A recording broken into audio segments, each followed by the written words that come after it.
ocupar su lugar. Bienvenido, hermano Mario, y qué gusto ver a toda su familia esta noche, que Dios los bendiga. Hay una ironía bastante peligrosa en la vida humana.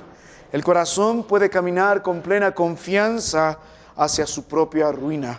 La palabra de Dios nos dice en el libro de Proverbios 14:12, lo citamos también la semana pasada: hay camino que al hombre le parece derecho, pero su fin es camino de muerte.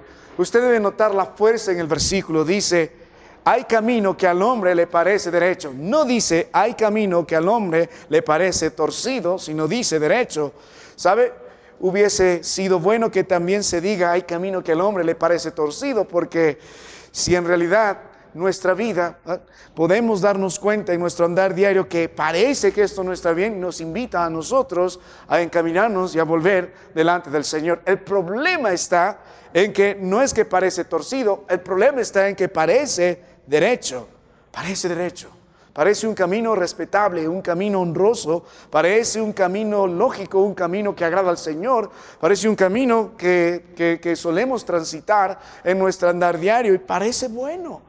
Parecemos buenos padres, parecemos buenos esposos, parecemos hermanos que toman buenas decisiones, parecemos buenas familias, parecemos buenos miembros de la iglesia, parecemos que en nuestra manera de ver tendremos un buen fin. Parece bueno.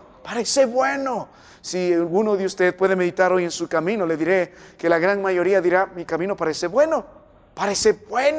Las decisiones que tomo, los lugares que frecuento, la diversión que me gusta y los lugares donde estoy parecen buenos. Han pasado los años en mi vida y parece que el camino que estoy tomando parece bueno. Mi amado hermano, pero la vida, según la palabra del Señor, basada en Proverbios 14:12, no se evalúa en nuestro comienzo y solo en nuestra perspectiva, en lo que parece, sino en lo que es delante de los ojos de Dios. Y la Biblia nos devela acerca del final. No se evalúa cómo empieza, sino por dónde termina delante de los ojos de nuestros Dios. Así que cuando volvemos a las Escrituras, el libro de Salmos capítulo 1 nos va a mostrar dos tipos de camino en los que nosotros estamos meditando. El verso 1 dice: bienaventurado el varón. El libro de Salmos, este poderoso libro lleno de alabanzas, 150 alabanzas, no solo nos habla del Señor, de su grandeza, sus virtudes, sus atributos, sus juicios, su amor, sus maravillas, su salvación, sino también cada salmo, hermano, es un ungüento para cualquier alma doliente. El Evangelio brilla por todas las partes del libro de los Salmos. ¡Qué precioso! Y el libro de Salmos comienza con esta palabra, bienaventurado, porque introduce de lo que se trata el resto de los salmos. Cada vez que nosotros hablamos de nuestro Dios y cantamos a nuestro Dios y elevamos nuestra voz, siempre está acompañada de gozo. El deleite más grande del creyente es glorificar a su Señor en todo tiempo. Lo hemos visto lo mismo en el libro de Efesios. El hombre de Dios en capítulo 3 verso 21 glorifica al Señor de manera natural porque se deleita en el Señor, y nos habla las razones por qué se goza en el Señor. Así que el libro de Salmos también nos invita a meditar en eso, y la Biblia dice bienaventurado. La palabra aquí tiene que ver con alguien que es muy feliz. Podemos agregarle el sufijo ismo. Por ejemplo, hablamos de muchísimo, diríamos bienaventuradísimo. O sea, sería una mejor traducción. Es alguien sumamente feliz, sumamente pleno y sumamente dichoso. Eso contrasta con la vida de muchos de nosotros. Este mundo busca la felicidad, y la mayoría de ustedes busca ser feliz. Nadie quiere casarse y ser infeliz, criar hijos infelices y tener una vida infeliz. Y la mayoría responde a este deseo con propias actitudes. ¿Dónde está el camino de la felicidad? Y la respuesta está: haz las cosas, hijo, que te hacen feliz y serás feliz. Si tú eres feliz, yo soy feliz. Es una respuesta muy humana. Si miramos la palabra de Dios, la verdadera dicha no está en el mundo, no está en lo que hace, sino proviene de Dios. Si Dios no nos da el gozo, si no estamos en el Señor, usted nunca será feliz, será el hombre más miserable.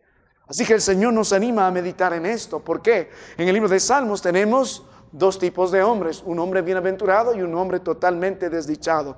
Tenemos dos caminos: un camino que es pavimentado por la justicia del Señor, y el otro es el camino de los impíos. Y tenemos dos finales: un final bienaventurado, glorioso ante los ojos del Señor, y un final triste para aquellos que andan en la senda del pecado. Estos son los primeros 6 versículos de este capítulo 1 trata acerca de esto. Así que la gran verdad está en el verso 6. Note la Biblia: Porque Jehová conoce el camino de los justos, mas la senda de los malos perecerá. Usted ante tus ojos puede decir, hermano, mi camino es bueno, soy bienaventurado, parece bueno. Pero el punto, otra vez, hermano, empezando nuestro nuevo año, es mirar como Dios mira. La Biblia dice, Jehová conoce el camino de los justos. Y dijimos la vez pasada, la palabra conocer aquí no es de una forma superficial, sino es la experiencia de haber puesto algo a prueba primero y sobre ello se da un veredicto. De eso se trata. Dios es el que prueba su andar. Dios conoce cómo se levanta, su actividad diaria, cuando se acuesta, lo pone a prueba conforme o no a su palabra. Sus ojos de fuego están constantemente examinando cada decisión, cada pensamiento, cada problema, cada sentimiento que florece en su corazón, cada afrenta, cada queja, cada cosa, cada reacción suya, cada enojo, cada ira, cada palabra hiriente, cada actitud de hacer lo correcto o no, en su trabajo, en su familia o con algún otro hermano o en lo secreto. Dios conoce el camino del hombre. Usted no puede engañar a este Dios. Si quiere ver su camino, que no solo parezca bueno, sino que sea bueno, lo debe pesar a la luz de los ojos de nuestro Dios. Y por eso nosotros tenemos la tarea de este nuevo año, meditar en ello. Es interesante volver una y otra vez. El que dice que permanece firme, dice la palabra de Dios, mira, que no caiga. Pero también la palabra de Dios nos anima a ocuparnos en nuestra salvación con temor y temblor constantemente. Así que, hermano mío, Dios ve el rumbo. Dios ve en qué nos deleitamos. Dios ve nuestro corazón. Dios ve también el final que cada uno de nosotros vamos a tener al final de nuestros días. Así que por eso mejor vamos a la palabra de Dios. La verdad es que Dios conoce el camino. Dios prueba el camino de cada uno de nosotros. Y la pregunta es, ¿cómo prueba el Señor el camino? ¿Cómo yo puedo conocer cuál es el camino que estoy transitando? Y la palabra del Señor responde en el libro de Salmos, porque hay dos caminos que vamos a desarrollar. Hay dos tipos de camino. Antes de entrar nuevamente al mensaje, examine un momento la palabra del Señor, el libro de Deuteronomio 32, verso 28, porque esta verdad que Dios conoce el camino brilla por todas las Escrituras. Y en Deuteronomio, el varón del Señor, Moisés, hablando al pueblo, viendo que este pueblo un día se va a apartar, dijo así: porque son nación privada de consejos, y note la Biblia, no hay entendimiento en ellos.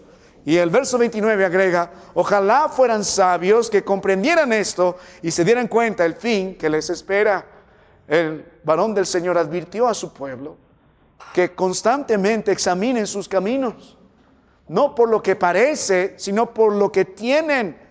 Ojalá fueran sabios que se dieran cuenta el fin que les espera. Parece derecho, pero su fin es camino de muerte.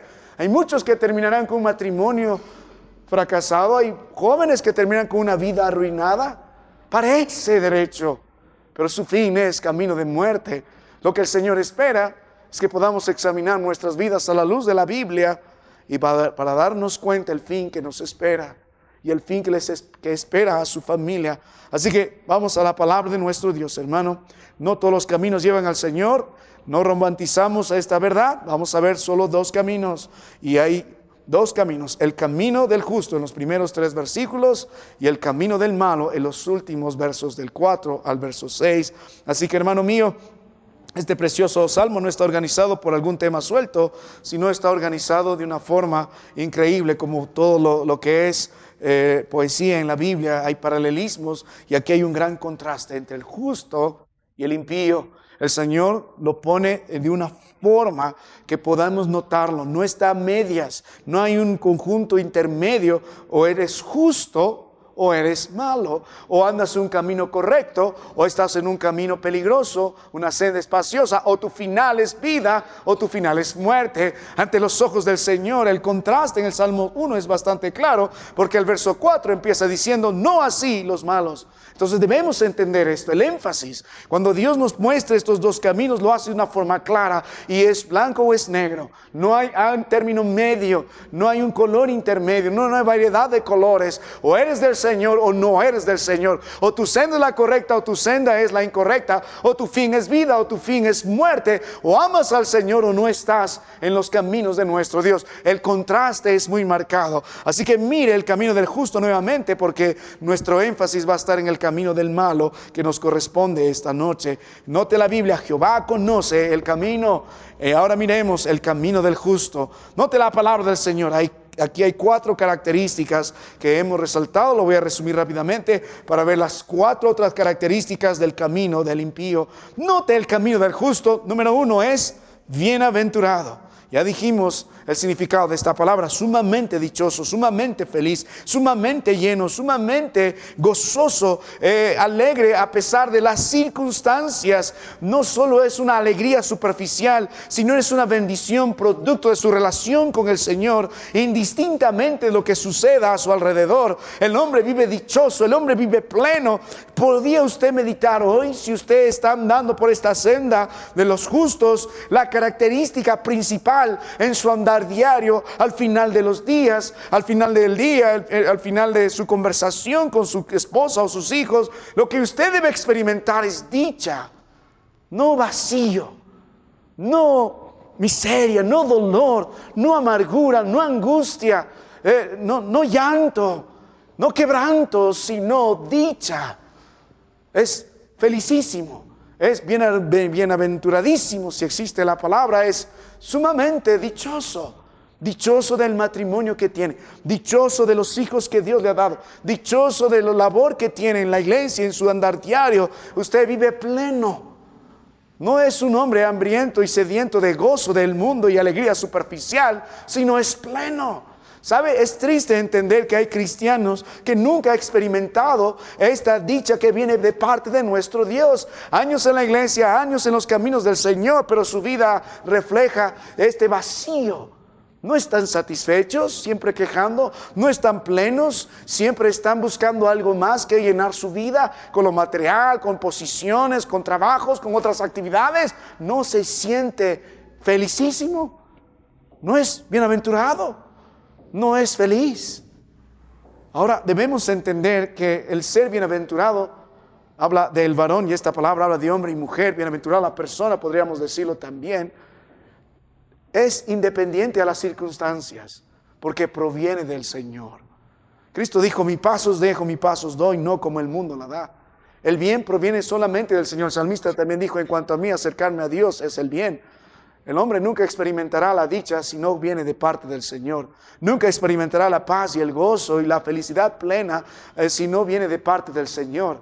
Este mundo solo condiciona la felicidad. Algunos de ustedes son felices porque tienen dinero, están bien porque hay buena salud, se sienten animados porque el proyecto va viento en popa, pero el día que Dios quebranta su salud, el momento que los fundamentos en su vida decaen, como su economía, y los vientos son adversos y la barca empieza a temblar y moverse de un lado a otro y parece quebrarse, también nuestro ánimo y nuestra dicha y nuestro deseo de seguir al Señor se va juntamente con ello en las profundidades. Es que no ha experimentado la verdadera dicha del Señor. Indistintamente las circunstancias, ya sea el viento a nuestro favor o en contra, con salud o enfermedad, o amigos o enemigos, el hombre del Señor es bienaventurado. Es bienaventurado. La familia de este varón es bienaventurado, es pleno, es dichoso. La palabra del Señor dice en el libro de Mateo 5, en el verso 2, y abriendo su boca les enseñaba diciendo: bienaventurados los... Y empieza todas las características. Viene todo lo que es la vida del justo bajo el reino del Señor en este sermón del monte. Es caracterizado por la bienaventuranza, porque es un hombre dichoso. Hermano mío, el mundo vende felicidad sin obediencia, pero Dios nos ofrece una bienaventuranza ceñida a su persona y a su santidad. Así que, hermano mío, este precioso salmo no empieza diciendo bienaventurado el que tiene, tampoco dice bienaventurado el que es tal o el que ha conseguido tal, sino más bien dice bienaventurado el varón que no anda. Comienza la dicha y la felicidad en una verdadera relación con nuestro Dios. Mire, y este gozo no es frágil, no es temporal, es permanente, indistintamente las circunstancias, viene de Dios, basado en Dios y sostenido en nuestro Dios. Así que, hermano mío, el hombre que es bienaventurado realmente tiene vida. El hombre que es bienaventurado realmente tiene gozo. El hombre que es bienaventurado realmente es pleno, realmente está feliz por la vida que Dios le ha dado, está satisfecho. Si se moriría hoy, diría: voy con gozo a mi Dios, estoy bien con el matrimonio, el trabajo, las circunstancias que el Señor me ha dado. Estoy feliz con el Señor en mi vida, tengo al Señor y tengo todo. Mire un momento la palabra del Señor, libro de Salmos capítulo 36, note la Biblia.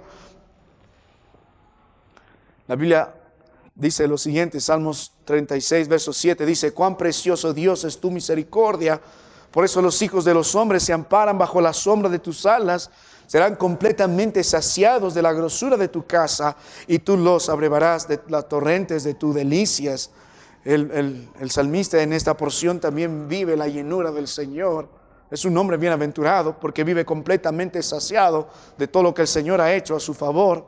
Mire lo que dijo el Señor Jesucristo en el libro de Juan 15, en el versículo 11, dijo: estas cosas os he hablado para que mi gozo esté en vosotros y para que vuestro gozo sea perfecto. Y de eso se trata el libro de 1 de Juan, de completar nuestro gozo sea perfecto. Así que volvemos al libro de Salmos capítulo 1. Si el camino suyo es un camino de justicia, usted debe verse a la luz de la palabra del Señor cuál es el resultado de sus días. Y la primera característica del hombre que transita el camino de la justicia es bienaventurado.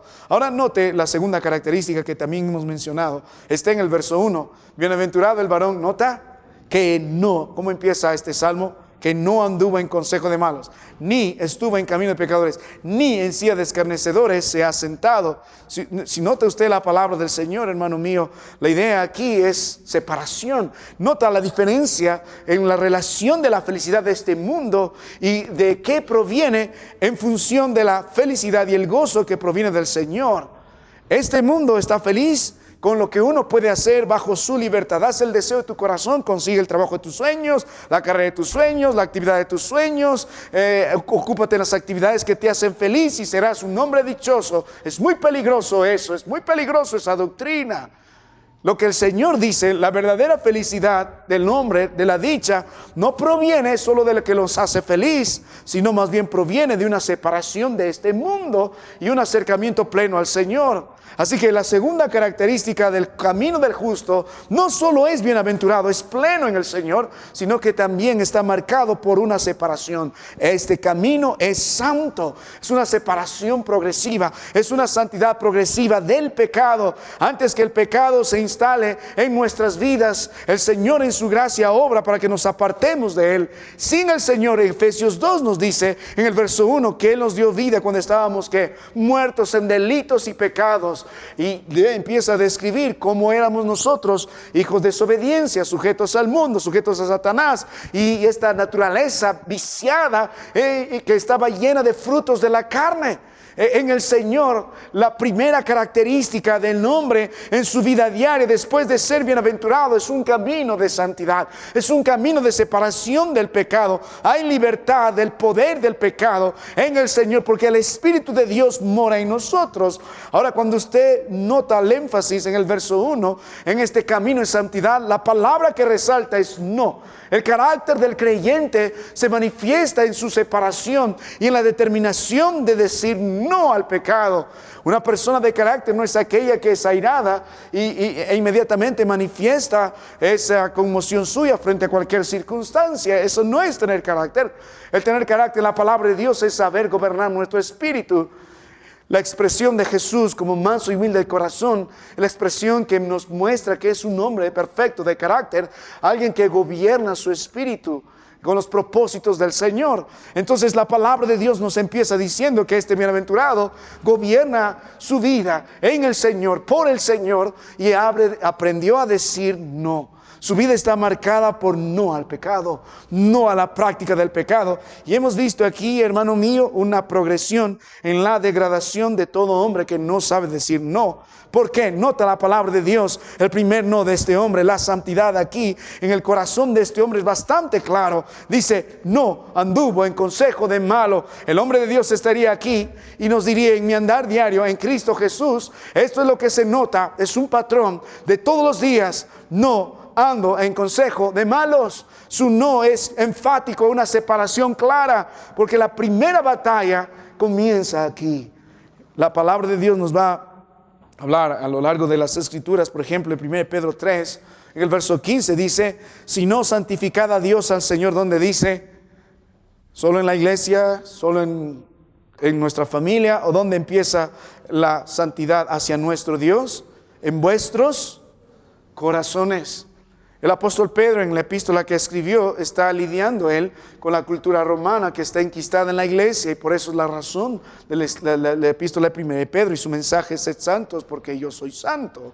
Entonces la primera batalla del creyente empieza en su mente. Cuando hablamos de corazón, no estamos hablando en este contexto de romanticismo donde escriben cartitas y corazones y una flecha y aquí y día de San Valentino. Cuando habla de corazón, la Biblia está hablando de los pensamientos, de lo que nosotros somos, porque lo que pensamos, en función a eso, vamos a sentir y vamos a desear. Entonces, la primera batalla que el hombre de Dios ha ganado está aquí en sus pensamientos, porque la forma en que razona, la forma en que piensa, va a definir el mundo, va a ver de una forma específica su mundo. La cosmovisión que él tendrá es en función de lo que sus pensamientos formulan o los temas que orbitan. La primera batalla que el Señor quiere que podamos ganar en Cristo Jesús, en este camino de santidad, es sobre nuestros pensamientos. O los consejos son del Señor, o los consejos son del malo. Si nuestro consejo no está basado en la palabra de nuestro Dios, como veremos en el versículo 3, si nuestros pensamientos no están ordenados por los pensamientos del Señor, si nuestra mente no busca tener la mente de nuestro Dios, si nosotros no nos conformamos a este siglo y no renovamos nuestro entendimiento por la palabra del Señor, entonces todas nuestras prácticas van a ser malas. Cada cosa que abominó el Señor provino del corazón. Y Él dijo en su palabra, lo que contamina al hombre no es lo que entra, sino lo que sale. Los malos pensamientos y todo tipo de pecados se cometen en el corazón. Tal así que en las Escrituras vemos cuando Dios condena en el Sermón del Monte, en cómo es la correcta interpretación de cada mandato que Dios dio. Los religiosos solo hacían énfasis en lo externo. Yo no soy un asesino, yo no mato. Pero Dios dijo, si has llamado fatuo a tu hermano, entonces eres también un hombre criminal, digno del infierno. Yo no soy un adúltero, pero si codiciaste una mujer en tu corazón, ya eres un adúltero. ¿Ves? El punto está aquí. El creyente empieza a santificar al Señor en su corazón. Él dice, el Señor está en el trono de mi vida. Todo lo que voy a pensar, cada pensamiento mío va a ir para la gloria y honra del Señor. Voy a dejar el consejo del enemigo que cuestiona la Biblia, que argumenta contra la palabra del Señor, y voy a seguir el consejo de Dios. Vamos a hacer las cosas a la manera de Dios. Porque, mire, si uno sigue el consejo de malos, ¿dónde va a terminar? En camino de pecadores. Después de tener una mala visión sobre este mundo, una mala manera de pensar, una filosofía errónea de cómo hacer las cosas, establecer una vida, un matrimonio, una familia, un trabajo, lo que sea, lo vas a hacer mal. Porque no estás con el consejo de las Escrituras, entonces vas a adoptar un patrón de vida. Si tus pensamientos y tu filosofía es mala, entonces tus prácticas van a ser malas. Tu patrón de vida será malo. Mire, solo usted puede analizar la vida de cada uno a la luz de la palabra del Señor, pero podemos preguntarnos, ¿por qué no podemos permanecer fieles en el Señor, en su palabra, en sus caminos y a la casa del Señor? Mira, cuando nuestra firmeza delante del Señor, en nuestros pensamientos, no están arraigados en las Escrituras, vamos a adoptar la palabra de Dios a nuestra manera, y vamos a interpretar nuestra manera y vamos a tener malas prácticas. La Biblia dice, no dejan de congregarse como algunos tienen por costumbre. ¿Y cómo llegó alguien a tener una mala costumbre de no venir a la casa del Señor? Por la manera en la que uno puede razonar. No está tan mal. Puede mirar en cada área de su vida las malas prácticas que aún están enquistadas en su corazón. Mire, en un solo instante David perdió la batalla. El hombre de Dios debía haber estado ese día en la guerra, porque eran los días en que los reyes salen a la guerra. Era tiempo de pelea, era tiempo de la batalla. Y él dijo, me voy a quedar a descansar. Pudo haber puesto un montón de excusas, pero minimizó el mensaje y la voluntad de Dios en su vida. Y luego se levantó muy tarde y miró lo que no debía mirar. Una mujer bañándose, la codició, y conocemos la historia. Cometió adulterio y para tapar eso mandó a matar al marido de esta mujer. ¿Y cómo hizo todo esto David? ¿Cómo quebrantó todos los mandamientos del Señor en un solo instante? El adulterio, el asesinato, la soberbia, la mentira. ¿Cómo en un solo instante? ¿Por qué permitió esto? Minimizó el consejo de Dios en su vida. Y cuando cambiamos nuestra forma de ver, como Dios la ve, entonces nuestras prácticas son malas ante los ojos del Señor. Ustedes tienen muchas prácticas que son malas, pero este hombre dijo, yo no. Tenemos la victoria aquí, vamos a tener victoria en nuestro camino de vida. Si usted no quiere malas prácticas en su familia, entonces debemos cambiar nuestra forma de pensar, y la única forma de hacerlo es a través de la palabra del Señor. Y note la Biblia que más dice, ni estuvo en camino de pecadores, y dice, ni en silla de escarnecedores se ha sentado. La expresión para hablar de alguien que ocupa una identidad en un lugar, en un grupo recibido. La palabra escarnecedor es alguien que se burla o se mofa de las cosas del Señor. Uno que tiene una mala visión por sus malos pensamientos, adopta un patrón de vida que consta en la vida de pecado, finalmente va a adoptar una identidad lejos del Señor. Es un escarnecedor. Hermano mío, usted, como hemos escuchado tantas veces, es lo que usted puede practicar en su vida, es lo que usted realmente es. Hemos visto en las Escrituras los mensajes en la palabra del Señor, y uno de los mensajes que a mí me animó mucho a reflexionar es cuando el Señor llega al otro lado del río, del mar, y aparece este hombre endemoniado y le pregunta, ¿cómo te llamas? Y él responde, Legión, porque muchos somos. Solo medite en la pregunta, ¿cómo te llamas?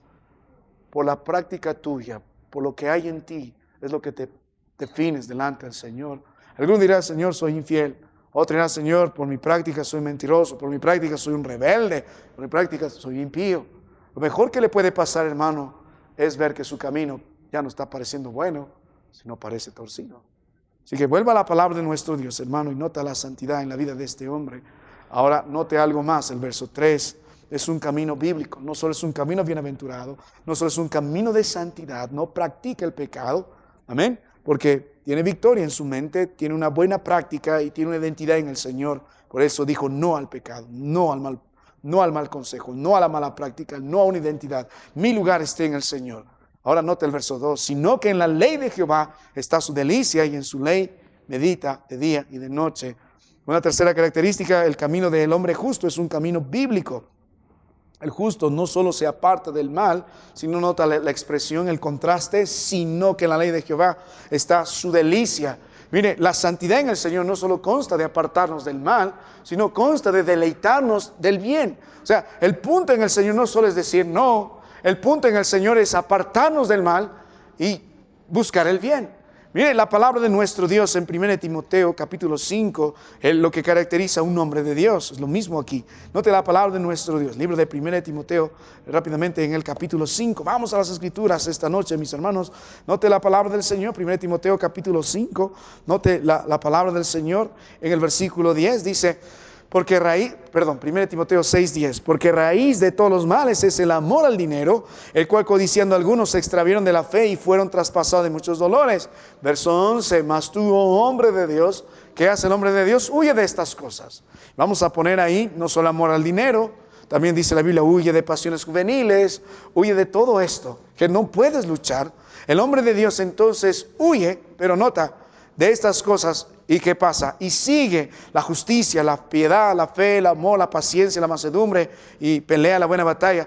El hombre de Dios corre constantemente. El día que se detiene va a perder, porque tiene que correr de lo malo y tiene que seguir lo bueno.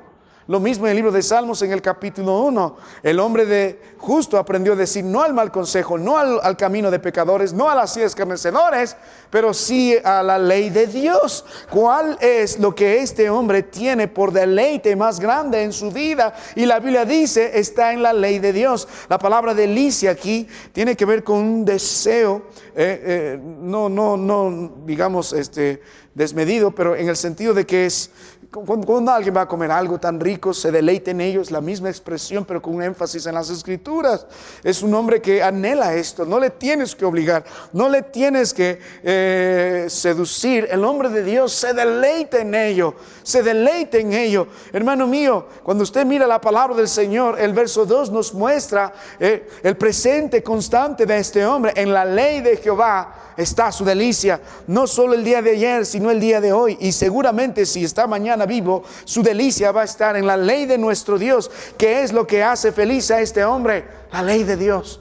¿Qué es lo que hace dichoso a este hombre? La ley de Dios. ¿Qué es lo que hace en que se pueda este hombre deleitarse más? La ley del Señor. El libro de Salmos 37, verso 4, nos muestra algo parecido. Dice, deleítete a sí mismo en Jehová, y Él te concederá las peticiones de tu corazón. El placer más grande de este hombre es la palabra del Señor.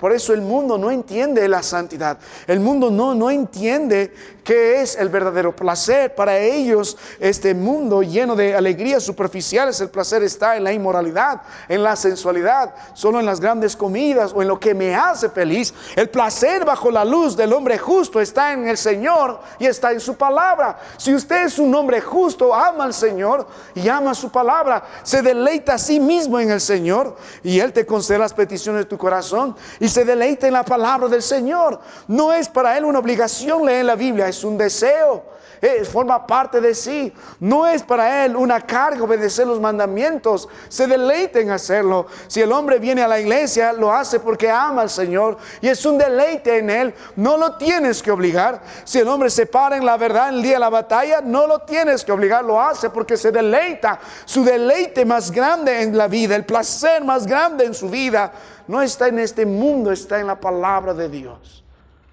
Hermanos, si yo pudiera resumir todo y si no pudiera escuchar algo más, yo diría, esto es el secreto de la vida bienaventurada en el Señor. ¿Quiere tener éxito este año? Su actitud a la palabra del Señor debe mejorar. ¿Cuál es la actitud hacia la Biblia, la ley de Dios que nos conduce a Cristo Jesús? Está hablando de todas las Escrituras, no solo del Torah. Toda Escritura es inspirada por el Señor. La palabra de Dios es fuente de vida. La palabra de Dios es fuente de gozo, la palabra de Dios es fuente de paz, la palabra de Dios es fuente de luz, la palabra de Dios es poder de Dios para la salvación, la palabra de Dios es la palabra más segura, la palabra de nuestro Dios es espada de doble filo, es eficaz. La palabra del Señor nos muestra a Cristo y Cristo está en su palabra. Son lo mismo, Jesucristo es la verdad y su palabra es la verdad. Hermano, si yo pudiera poner más énfasis lo haría, pero no puedo, me faltarían la fuerza y las palabras para hacerlo. Pero si usted de veras quiere levantar su familia, lo que usted y los suyos deben hacer es gozarse en la palabra del Señor, deleitarse en él. Salmo 119, verso 97, la Biblia dice, oh, cuánto amo yo tu ley. ¿Y cuál es la evidencia de que ama la palabra de Dios? ¿Solo porque la trae a la iglesia? Sino porque todo el día es ella mi meditación. Y volviendo al libro de Salmos en el capítulo 1, la palabra de Dios dice, y en su ley medita, que dice, de día y de noche. La palabra meditar es la actividad que hacen las ovejas, esta actividad de rumiar y de comer y de volver a masticar. La idea es meditar en las Escrituras, o sea, el meditar en la palabra del Señor, el instruirnos con la Biblia, que la palabra de Dios nos redarguya, nos corrija, nos transforme nuestros pensamientos, es lo que produce el deleite. ¿Sabe? Una de las cosas que se ve poco estos días, al menos yo, bajo los días de predicación misionera, en las iglesias donde he tenido el privilegio de predicar y en otras campañas, es el poco deseo por la palabra de Dios.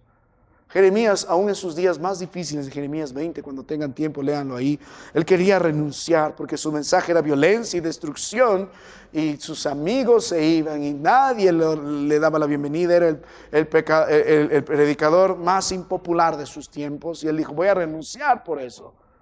Pero de pronto, dice la Biblia, hubo un fuego en sus huesos que quemaba. ¿Qué era eso? La palabra de Dios. Ese amor por la palabra, esa manera de no poder resistir el mensaje que nos llena y nos deleita, y el hecho de poder salir con gozo y compartirlo en nuestro hogar, donde Dios nos permita, es una clara evidencia de que muchos no están de veras en el camino del Señor. Si usted puede preguntarse, hermano, ¿qué es lo que deleita más en esta vida? Si su deleite más grande, su placer más grande no está en meditar en el Señor y su palabra, es muy probable que su senda no esté siendo la senda del justo. No importa lo que usted pueda decir. En la ley de Jehová está su delicia, y en su ley medita de día y de noche. Deuteronomio 6:6 dice la Biblia: y estas palabras que yo te mando hoy estarán sobre tu corazón, y las repetirás a tus hijos, y hablarás de ellas estando en tu casa y andando por el camino. ¿Qué más dice?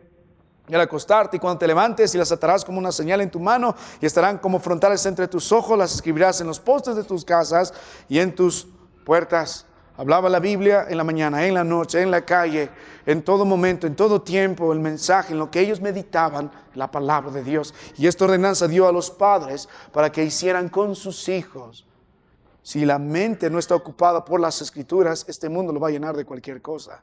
Si el mensaje primordial, el tema primordial no son las Escrituras en su hogar, es muy probable que no esté trazando el camino del justo. ¿De qué conversan? ¿De qué hablan? La palabra de Dios dice: en la ley de Jehová está su delicia, y en su ley medita de día y noche. Ahora nota el versículo 3 rápidamente, la cuarta característica del camino del justo. Bienaventurado, es un camino de santidad, es un camino bíblico. Todo lo que hace es a la manera de la palabra del Señor, así responde y se deleita en ello. Y nota el verso 3, es un camino próspero. Y será como árbol plantado junto a corrientes de aguas, que da su fruto a su tiempo y su hoja no cae, que dice: y todo lo que hace prosperará. La prosperidad del justo es muy diferente a la prosperidad que este mundo plantea. Aquí hay algunas evidencias de la verdadera prosperidad. La palabra próspero aquí tiene que ver con algo que ha resultado. Pero cuando miramos a la luz del libro de Salmos 1, el verso 3, la prosperidad es el fiel cumplimiento del propósito de Dios en nuestras vidas.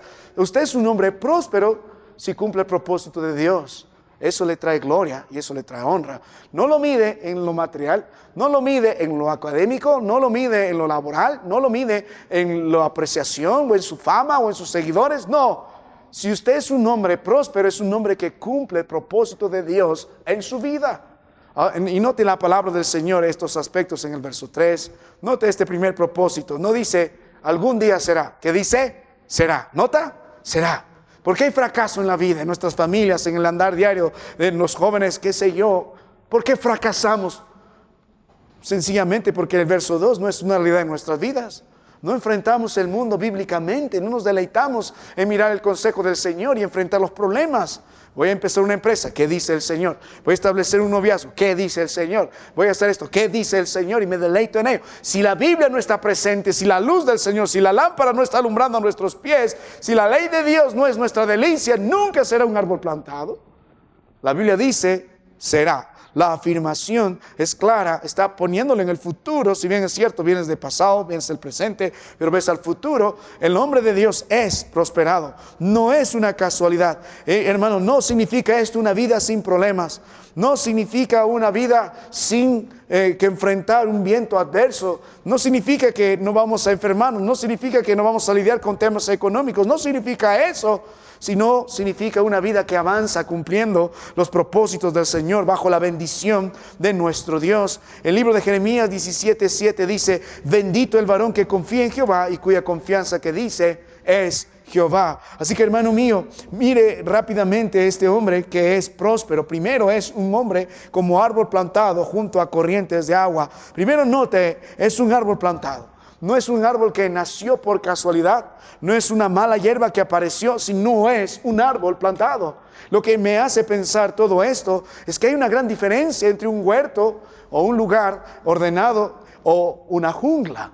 En la jungla los árboles crecen como quieren, se pelean por la luz y crecen torcidos o derechos, se pelean por el agua, los animales y las fieras están por todos lados, la ley del más fuerte gana, es un caos. Hay una gran diferencia entre una jungla y un huerto. Cuando el Señor creó al hombre, y a la mujer lo puso en un huerto y le pidió al hombre en su trabajo que labrase y cuidase el huerto. No es un lugar de caos, no es un lugar de tinieblas, no es un lugar de confusión, es un lugar donde impera el orden del Señor. Es un lugar donde las cosas están en su lugar. Es un lugar bendecido por el Señor, porque su presencia es el que ordena y da vida y da luz. Así que cuando miramos el libro de Salmos el 1 en el verso 3, la palabra de Dios nos habla de un hombre que es plantado, ha sido trasplantado de ese lugar, de esa jungla donde hemos crecido en el mundo, higuera silvestre, y hemos sido introducidos a los terrenos del Señor, al huerto del Señor. La analogía es perfecta. Casi siempre asemeja el Señor o apunta el árbol al hombre, y Dios dice aquí que es un hombre plantado, y no ha sido por casualidad, ha sido por gracia y en la soberanía del Señor. Dios nos llamó a la salvación a través de Cristo Jesús, y Dios nos establece en sus caminos. Y si Él planta un árbol, ese árbol no se va a mover nunca, porque las raíces están firmes. Note la palabra del Señor. No solo note el éxito en la gracia del Señor, en establecernos en un lugar, en su herencia, en su pueblo, en sus tierras, sino note, hermano mío, la vida y la providencia para este árbol, junto a corrientes de agua. No solo dice a corriente de agua, sino dice a corrientes de agua. Habla de una provisión bastante. Las aguas en este contexto apuntan también al Señor y a su palabra. Por el versículo 2, en el contexto inmediato, habla de la ley de Dios, que medita de día y de noche. ¿Cuál es en el Salmos 23? Esos pastos delicados. También apunta a las aguas del Señor, su palabra, la palabra de nuestro Dios, la providencia del Señor, la bendición del Señor, la voluntad del Señor, los planes del Señor es lo que mantiene vigoroso a este árbol. Cuando estamos en las Escrituras, tomamos lo mejor de ellas, nuestro alimento. La savia llega a nosotros que proviene de nuestro Señor Jesucristo. Él dijo: sin mí nada podéis hacer. Nosotros como pámpanos dependemos de la vid, y este árbol constantemente está firme, verde, su fruto da a su tiempo, su hoja no cae, justamente por la providencia. ¿Sabe? Si me muestra a alguien que constantemente se desanima en los caminos del Señor y se refugia en algún vicio de este mundo, es muy probable que no sea un creyente. ¿Cuál es el refugio del creyente? En la palabra del Señor. Nos fortalecemos en Él. ¿Qué testimonio necesitamos delante de los niños? Árboles plantados, robles en medio de la casa del Señor, que endulcen las aguas, que muestren lo que Dios ha hecho a un hombre que vivía muerto en delitos y pecados, pero en la gracia del Señor ha sido establecido. Y note, no solamente su lugar, no solamente su providencia, eso es tener éxito. Note la palabra del Señor, su fructificación. La Biblia dice que da su fruto a su tiempo, y que dice, y su hoja no cae. Dios no trabaja a prisa, Dios toma tiempo. Sí, la palabra tiempo aquí es estaciones, y se puede mirar en dos formas. La primera forma es que Dios trabaja en cada uno conforme su voluntad lo requiere. En el libro de Lucas 8, en la parábola que el Señor nos da de la semilla, hay dos tipos de terrenos: donde da y donde hay fruto, y donde no hay fruto. Donde no hay fruto, tienes estos terrenos: el corazón duro, tienes un terreno de pedregales y otro de espino. El otro tipo de corazón es donde hay fruto, a 30, a 70 o 60 y 100 por uno. Hay tres tipos de terrenos que son fructíferos. Algunos tienen más frutos que otros, pero todo es un proceso. Todos saben lo que siembran, no vas a cosechar de la noche a la mañana, toma tiempo. Dios toma sus estaciones, Dios toma sus etapas. Es una forma de verlo, pero al final hay fruto. Pero la otra forma de entender esto es que dice: da su fruto a su tiempo. Y entender esto también es importante, porque las estaciones de esta vida van a pasar sobre nosotros. Hay momentos donde nos gozamos de todo bien, gracias a Dios por los días de primavera, y en esos días de primavera nos gozamos y damos la gloria al Señor. Hay días de invierno, hay días de verano, hay días de otoño, donde todo es adverso. ¿Qué frutos presentamos? Paz, gozo, benignidad, bonanza. Las cosas se empeoran, los fundamentos se caen, la salud se quebranta. ¿Qué fruto presentamos? ¿Desesperación, enojo y amargura con el Señor? ¿O presentamos fe? La palabra de Dios dice en Gálatas 5:22: mas el fruto del Espíritu es amor, gozo, paz, paciencia, benignidad, bondad, fe, mansedumbre, templanza. Contra tales cosas no hay ley. Ahora, note algo más. ¿Quién es un hombre exitoso? Un hombre establecido por el Señor, un hombre provisto por el Señor, un hombre que fructifique en el Señor. Sus obras son buenas, frutos del Espíritu en todo tiempo. Y nota, hermano, ¿qué más? Un hombre que permanece en el Señor y su hoja no cae. Nota la Biblia, su hoja no cae. No hay invierno, no hay otoño, no hay verano, siempre es primavera. Su hoja no cae. Es un hombre firme, es un hombre fiel, es un hombre que persevera aún a pesar de la tormenta y los vientos. Es un hombre fiel, sigue verde. Como el salmista dijo, yo como olivo verde estoy en la casa del Señor, permanece. ¿Quién es un hombre próspero? Un hombre establecido por el Señor, sabe su lugar. ¿Quién es un hombre próspero? Un hombre provisto por el Señor, lleno del Señor, lleno de la vida del Señor. ¿Quién es un hombre próspero? Un hombre que presenta frutos delante del Señor. ¿Quién es un hombre próspero en los ojos del Señor? Un hombre fiel, un hombre que permanece. Y finalmente dice, y todo lo que hace, termina diciendo, ¿qué dice, hermano mío, si están conmigo? Todo lo que hace, o dice una parte de lo que hace, todo lo que hace, prosperidad. No tiene que ver con comodidad, con dinero, con salud perfecta, cero problemas, no.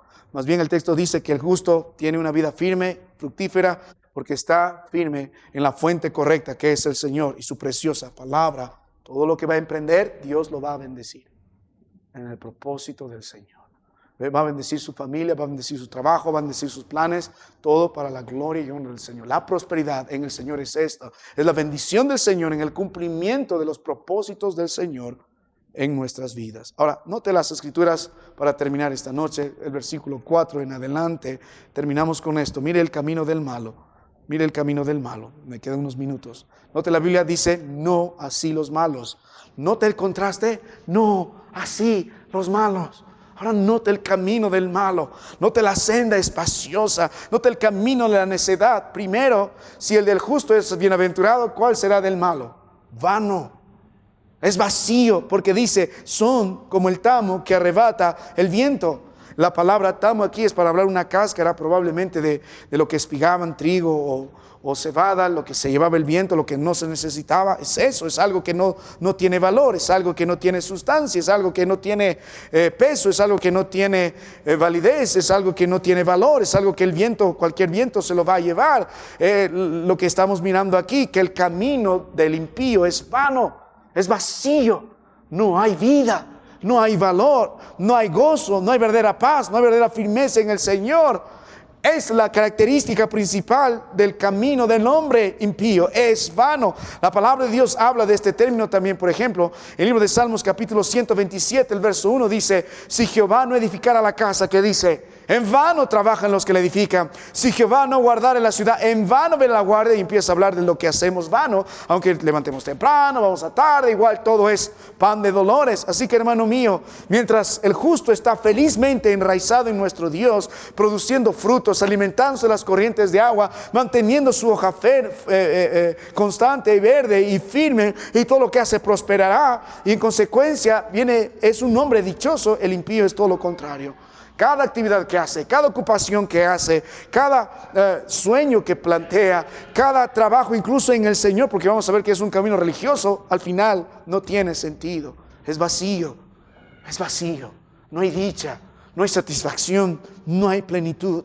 Ahora, note la palabra del Señor, es llevado por cualquier viento. Es interesante, eso es, fácilmente se va porque no tiene raíz, fácilmente vuelve atrás porque no tiene raíz, no puede soportar la prueba. Llega la semilla, un día se alegra, problemas y se vuelve atrás, afanes y se vuelve atrás. Ese es el camino del impío. Ahora, note la palabra del Señor, no solo es vano, ¿qué más?